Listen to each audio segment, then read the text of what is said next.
مہینے سے ہم اور آپ گزر رہے ہیں، اس مہینے کی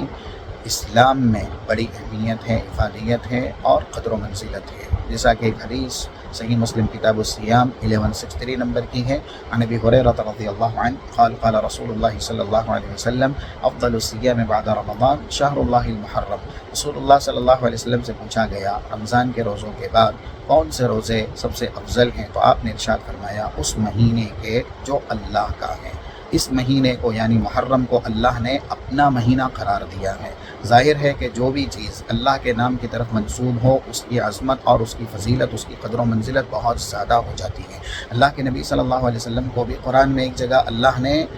عبداللہ قرار دیا کہ اللہ کا بندہ، 19 نمبر کی سورہ جن کی آیت وَإِنَّهُ لَمَّا قَامَ عَبْدُ اللَّهِ۔ اور اس مہینے کی جو سب سے بڑی عبادت ہے جس سے یہ مہینہ پہچانا گیا ہے وہ ہے نفل روزہ۔ اور ایک نفل روزہ انسان کو کتنا بڑا مقام دلا سکتا ہے، یہ جامع ترمذی کی 2 حدیث ہیں 1622 1624۔ پہلی حدیث میں اس بات کا بیان ہے من صام یوما فی سبیل اللہ بعد اللہ عن وجہ النار 70 خریفہ، جس نے ایک نفل روزہ بھی رکھا اللہ کے لیے، اللہ اس ایک روزے کی برکت کی وجہ سے اسے جہنم سے 70 سال تک کے لیے محفوظ کر دے گا۔ اور دوسری حدیث میں من صام یوما فی سبیل اللہ جعل اللہ بینہ وبین النار خندقا کما بین السماء والارض، ایک روزہ جس نے اللہ کے لیے رکھا چاہے وہ نفل ہی ہو، اللہ اس ایک روزے کی برکت کی وجہ سے اس کے اور دوزخ کے بیچ میں اتنی بڑی خندق بنا دے گا جس کی اونچائی زمین سے لے کر کے آسمان تک کی ہوگی۔ اور خاص کر کے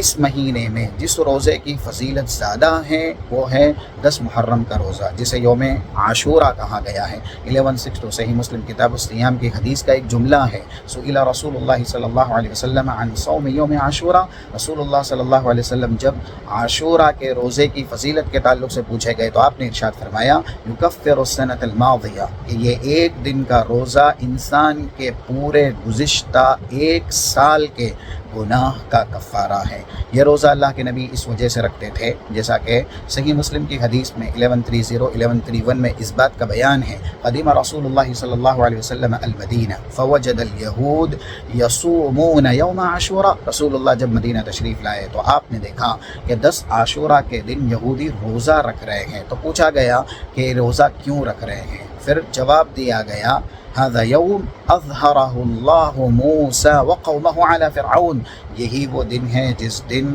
حضرت موسیٰ اور ان کی قوم کو اللہ نے فرعون پر غلبہ عنایت کیا تھا۔ تو یہودیوں نے کہا فنحن نصوم تعظیما لہ، ہم اس دن کی عظمت کے لیے روزہ رکھتے ہیں۔ تو رسول اللہ نے ارشاد فرمایا فنحن احق واولی بموسیٰ منکم، ہم زیادہ حق بھی رکھتے ہیں اور ہم موسیٰ سے زیادہ قریب بھی ہیں ہر اعتبار سے، عقیدے میں بھی عبادت میں بھی، تو ہم یہ روزہ ضرور رکھیں گے۔ اللہ کے نبی صلی اللہ علیہ وسلم نے یہ روزہ رکھا اور روزہ رکھنے کا حکم دیا۔ یہ بھی حدیثوں سے پتہ چلتا ہے جیسا کہ صحیح مسلم میں ہی یا صحیح بخاری کے اندر بھی 2004 2005 نمبر کی حدیث ہے کہ اس دن کو یہودی عید کا دن تصور کرتے تھے، اس لیے اللہ کے نبی صلی اللہ علیہ وسلم نے ان کی مخالفت میں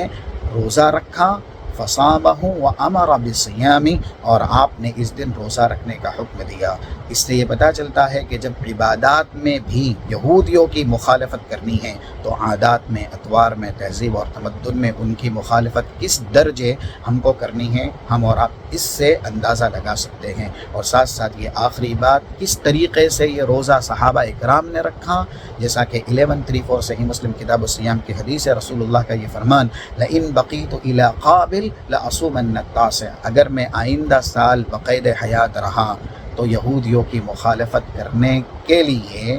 10 کے ساتھ 9 ملا کر کے روزہ رکھوں گا، یعنی 9 محرم اور 10 محرم کا روزہ۔ یہ رسول اللہ صلی اللہ علیہ وسلم کی خواہش اور تمنا رہی، صحابہ اکرام نے اس تمنا کو پورا کیا، کیونکہ اللہ کے نبی صلی اللہ علیہ وسلم کی خواہش تمنا یہ بھی حدیث کا درجہ رکھتی ہے، اس لیے ہم اس مہینے میں نفل روزے زیادہ سے زیادہ رکھیں، اور خاص کر کے جس روزے کی فضیلت ہے کہ وہ گزشتہ ایک پورے سال کے گناہ کا کفارہ ہے، اور اس کا صحیح طریقہ یہ ہے کہ 9 محرم اور 10 محرم 2 روزے ملا کر کے رکھیں۔ رب العالمین ہمیں زیادہ سے زیادہ عبادت کرنے کی توفیق اور سعادت نصیب فرمائے۔ صلی اللہ علیہ نبینا محمد وعلی آلہ وصحبہ اجمعین۔